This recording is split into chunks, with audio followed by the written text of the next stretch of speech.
সাবেক প্রধানমন্ত্রী শেখ হাসিনা দেশ থেকে যাওয়ার পর এই সর্বপ্রথম ভারতে গিয়ে লাইভ করলো। লাইভ করে কী বলল শুনলে পড়া অবাক হয়ে যাবেন। তো পুরো ভিডিওটি না টেনে সম্পূর্ণ দেখতে থাকুন।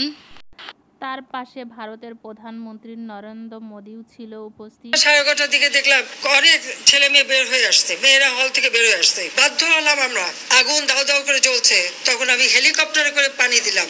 আজকে সেই সম্মানটা ধুলায় মিটিয়ে দিল। একটার পর একটা তাদের আবদার, তাদের যে দাবি ছিল তার থেকে অনেক বেশি আমরা দিয়ে দিয়েছি। ওই মুক্তিযোদ্ধা এবং মুক্তিযোদ্ধা পরিবার বা মুক্তিযোদ্ধার দিকে যেন তাদের বেশি ক্ষোভ, আমার কথাটাকে বিকৃত করা হয়েছে। তারপরে কোটা না মেধা, মেধা না কোটা, কোটা মেধার মধ্যে এত তফাতের কি আছে? তাহলে যারা পরীক্ষা দিয়ে।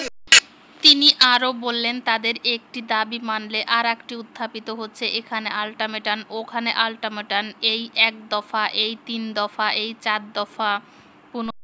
তাদের মূল ক্ষোভ ছিল মূলত মুক্তিযুদ্ধ কোঠা এবং মুক্তিযুদ্ধ যারা করেছে তাদের নাতিপুতা ছেলে মেয়েদের উপর।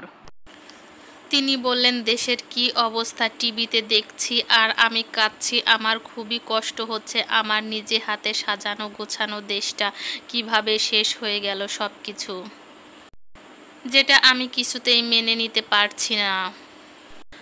আসলে তাদের মূল আন্দোলন কোঠা আন্দোলন ছিল না, সরকারের বিরুদ্ধে একটা চক্রান্ত ছিল। মূলত তারা সরকারকে নামিয়ে নিজেরা ক্ষমতায় বসতে চেয়েছিল। এটাই ছিল তাদের মূল এবং আসল ষড়যন্ত্র। আসলে বাংলাদেশের জনগণ এখন কনফিউশনের ভিতর রয়েছে। মূলত শেষ পর্যন্ত কোন সরকার টিকবে আর কে এই ক্ষমতায় থাকতে পারবে তা নিয়ে নানান জনের মধ্যে ঘুরপাক খাচ্ছে এই চিন্তাটা।